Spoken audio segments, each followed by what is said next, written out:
Los cadáveres en bolsas y sábanas volvieron a aparecer en las calles de las capitales centroamericanas tras una tregua debido al aislamiento para contener los contagios del COVID-19. En una sola noche, el 13 de agosto, se produjeron ataques sincronizados de las pandillas en diferentes puntos de Tegucigalpa, donde dejaron 5 muertos que las autoridades atribuyeron a la guerra entre las pandillas por controlar territorios. Las maras que asesinan, extorsionan y asaltan han aterrorizado por décadas a la población de las principales ciudades de los países del Triángulo Norte de Centroamérica, Guatemala, El Salvador y Honduras, muchas veces con la complicidad de los policías.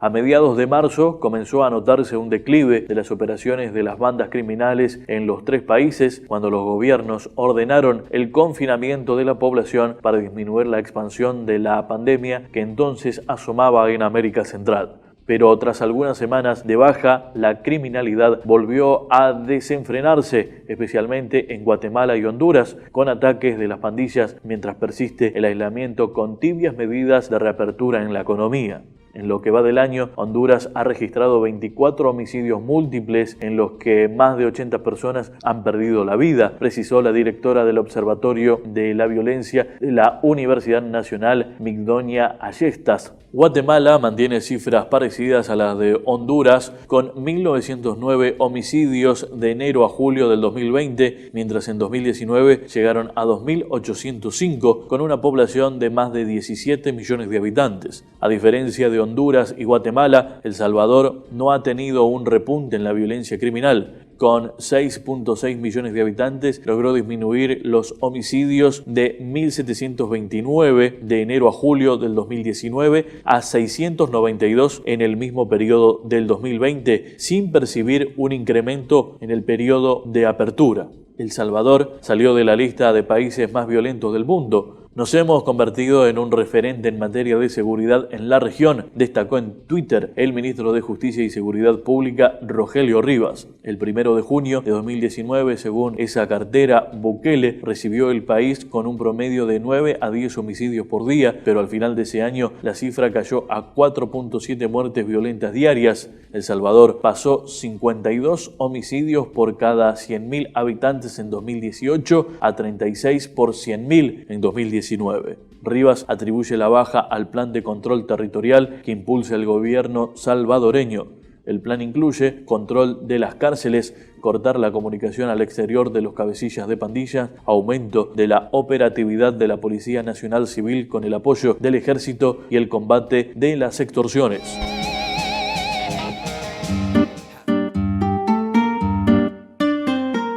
Kaliningrado es una de esas rarezas históricas por las que un pedazo de tierra termina convirtiéndose en una especie de sucursal rusa en plena Unión Europea. Un espacio rodeado por arriba y por abajo, por el costado izquierdo y por el derecho, por países pertenecientes a la Unión Europea y también a la OTAN. Algo así como todo un caballo de Troya de Vladimir Putin. Amigos, hablamos de un lugar cuya población no llega al 1.000.000 de habitantes y que económicamente es insignificante. 7.000 millones de dólares de PIB, o lo que es lo mismo, unos 7.300 dólares per cápita.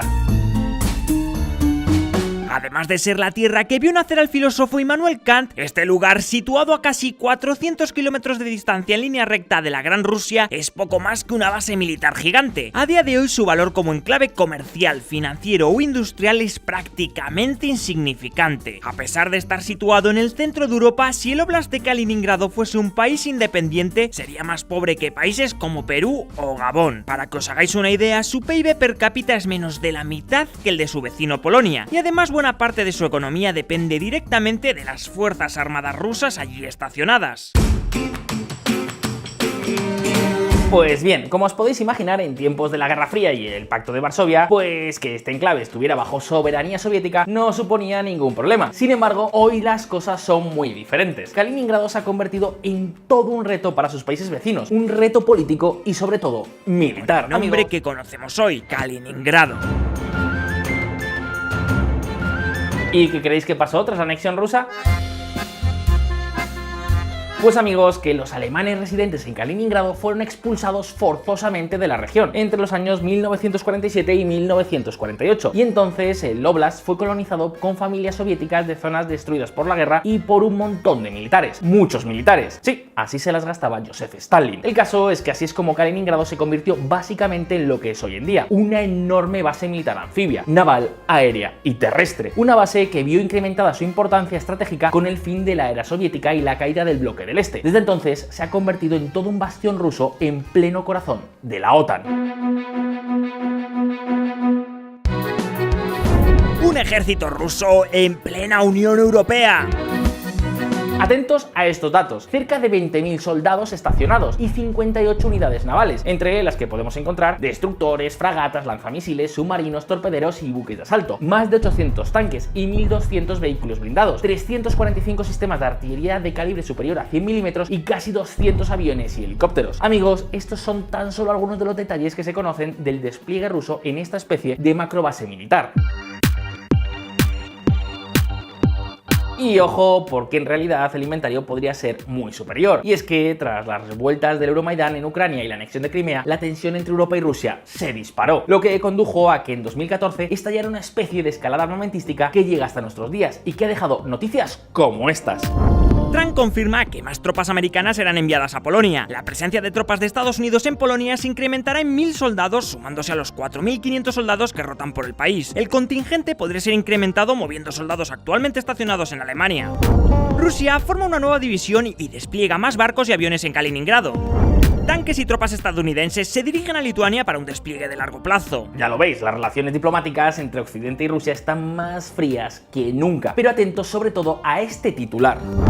Rusia despliega misiles Iskander con capacidad nuclear en Kaliningrado. Amigos, además de la relación de tropas que os hemos comentado, el gobierno de Vladimir Putin ha desplegado en Kaliningrado lo que se considera como la crème de la crème de su armamento crítico. Un tipo de armamento que solo despliega si quieres elevar la amenaza a algo así como un estado de guerra inminente, a un nivel de amenaza que nos retrotrae a los tiempos de la Guerra Fría. Hablamos sobre todo de las brigadas de lanzamiento de misiles Iskander, misiles con capacidad nuclear y cuyos sistemas de lanzamiento son capaces de atacar simultáneamente con 32 proyectiles de este tipo en una sola salva. Estos misiles tienen un rango de entre 380 y 500 kilómetros según su variante. Los Iskander K, por ejemplo, alcanzan hasta 500 kilómetros, lo que prácticamente les permitiría atacar cualquier posición en Polonia, Letonia o Lituania. Obviamente, esto incluye a las bases militares de la OTAN en la zona. Además, por si fuese poco, el sistema de lanzamiento es móvil, está situado sobre una especie de camiones, lo que permite que sean trasladados y ocultados con cierta facilidad. Y ojo, porque no solo tienen los polémicos Iskander, Kaliningrado es además toda una fortaleza antiaérea. Y es que, si por algo ha destacado la industria militar rusa en los últimos años, ha sido ante todo por su sistema antiaéreo S-400, un sistema antiaéreo muy avanzado que Rusia exporta a medio mundo. Hablamos de un sistema capaz de derribar casi cualquier avión enemigo a 250 kilómetros a la redonda. Y eso significa que Rusia puede controlar desde Kaliningrado el paso de aviones de la OTAN entre Europa Occidental y los países bálticos. El caso es que todo este sistema de armamento terrestre, marítimo y aéreo, que combina equipamiento tanto ofensivo como defensivo, constituye una estrategia militar denominada A2AD. Esta estrategia o capacidad militar, que más allá de las siglas significa antiacceso, área de denegación, consiste en crear una zona prácticamente blindada donde un ejército sea capaz de controlar al milímetro cualquier posible movimiento militar enemigo. Y cuando digo cualquier movimiento, estoy hablando por tierra, mar y aire. Claro, como os podéis imaginar, pues que algo así esté situado prácticamente en el corazón de Europa es algo que preocupa muy mucho a los miembros de la OTAN, especialmente a los países de Europa del Este. Y en buena medida esto no es sino el reflejo de las relaciones políticas cada vez más tensas con Rusia, las relaciones más tensas desde la Guerra Fría. Para que os hagáis una idea, la confianza es tan baja que el ejército polaco ha levantado en la frontera con Kaliningrado, y con financiación de la Unión Europea, por cierto, 6 torres de observación de unos 50 metros de altura que están equipadas con equipos de vigilancia y rastreo para supervisar todos los movimientos rusos a lo largo de sus 200 kilómetros de frontera.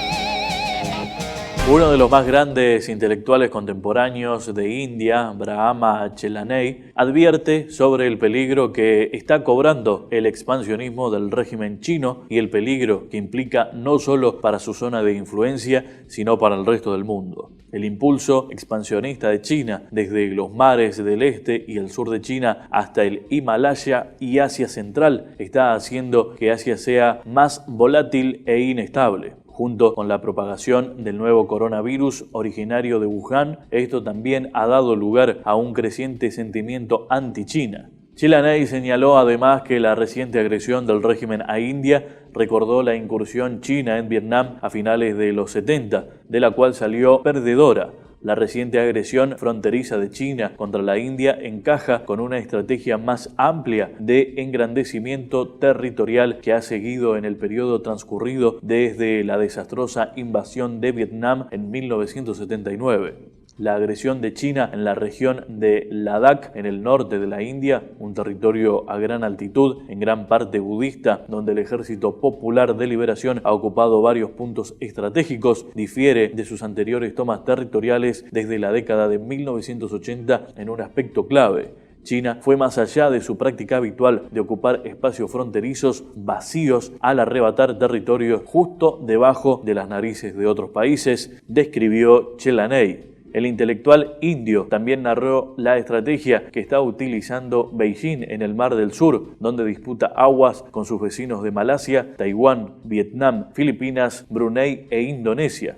La expansión territorial de China en el mar meridional se ha centrado en capturar arrecifes en disputa pero desocupados y luego utilizar actividades de construcción para convertirlos en islas artificiales militarizadas, narró. En Nepal, un informe interno advirtió que el país estaba perdiendo territorios fronterizos debido a los proyectos de construcción de China, que dijo que también estaban cambiando el curso de los ríos. Chelaney advierte que es llamativa la nueva etapa en la que ingresó la política de toma territorial del régimen comunista. Su reciente agresión contra la India indica que el expansionismo de China ha entrado en una nueva fase peligrosa. El autor indio también analizó la actitud artera del presidente de China al haber tomado una oportunidad fronteriza en momentos delicados para el planeta como consecuencia de la pandemia del coronavirus. Xi Jinping tomó a India con la guardia baja al atacar cuando ese país estaba luchando con el brote de COVID-19 al imponer el bloqueo más estricto del mundo.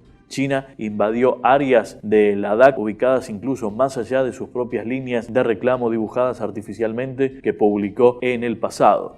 Esto ayuda a resaltar la creciente depredación territorial de China bajo Xi Jinping. Beijing ha demostrado repetidamente que puede hacer un nuevo reclamo territorial o alterar el status quo en cualquier lugar y en cualquier momento. La vieja práctica del Partido Comunista Chino es ocupar sigilosamente el territorio de otra nación y luego afirmar que el área era parte de China desde la antigüedad. Xi Jinping está trabajando en la agenda inconclusa de expansionismo territorial de Mao Zedong. Esto explica los múltiples frentes que ha abierto en la búsqueda de su sueño chino de convertir a ese país en la principal potencia del mundo para el centenario del gobierno comunista en el año 2049. El Líbano desaparecerá si no forma rápidamente un nuevo gobierno y no adopta reformas de emergencia, por lo que es necesario tomar estas medidas, ha alertado este jueves el ministro de Relaciones Exteriores de Francia, Jean-Yves Le Drian. Hablando en un tono energético, el máximo diplomático galo ha dicho que el Líbano debe formar un gobierno si quiere sobrevivir. Deben formar un gobierno, hay que hacerlo rápidamente si este país quiere sobrevivir porque hay una emergencia tanto humanitaria como sanitaria y luego vendrá una emergencia política, ha afirmado. Le Drian ha acusado a la cúpula política libanesa de inacción ante los actuales problemas políticos y económicos que sufre el país árabe y ha afirmado que esto ya no es posible y lo decimos con fuerza. Los comentarios de Le Drian se producen después de que la controvertida visita del presidente galo Emmanuel Macron a Beirut el pasado 6 de agosto tras la devastadora explosión que golpeó a la capital libanesa y que dejó 150 muertos y más de 6.000 heridos, provocó críticas y condenas por considerarse una injerencia en los asuntos internos del país árabe. Durante su estancia en Beirut, Macron, quien según muchos analistas todavía considera al Líbano una colonia de su país, no descartó la posibilidad de imponer sanciones contra algunos funcionarios libaneses en el caso de que ellos no implementen las reformas sobre la lucha contra la corrupción. Ahora, el canciller francés dice que Macron deberá volver el martes al Líbano para forzar a los libaneses a formar un gobierno después de que el primer ministro del país árabe, Hassan Diab, y todo su ejecutivo dimitieran semanas antes en medio de críticas generalizadas tras la explosión en el puerto de Beirut.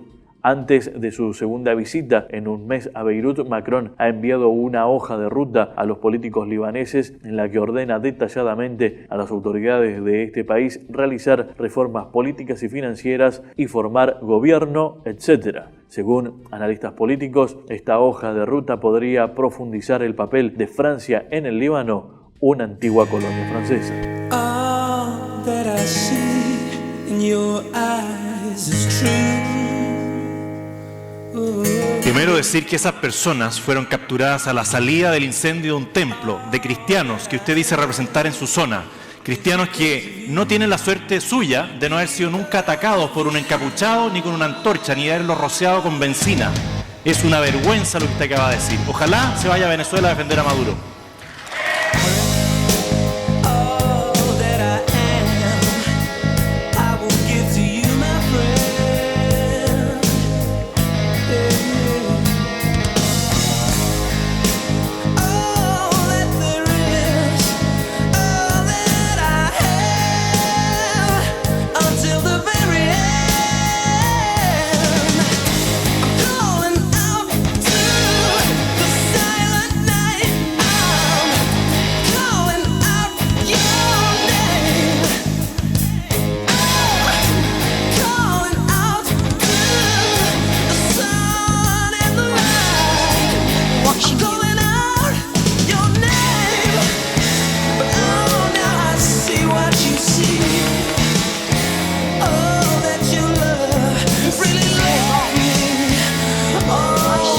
Y no es que esté en contra de Greta, creo que probablemente es una persona muy buena, inocente y todo eso. No tengo nada en su contra, es que simplemente ella no tiene nada que ver con la ciencia, lo que hace es propagar pánico, diciendo a la gente que cambien sus vidas por completo, exigiendo a los gobiernos controlar su existencia en todo el planeta.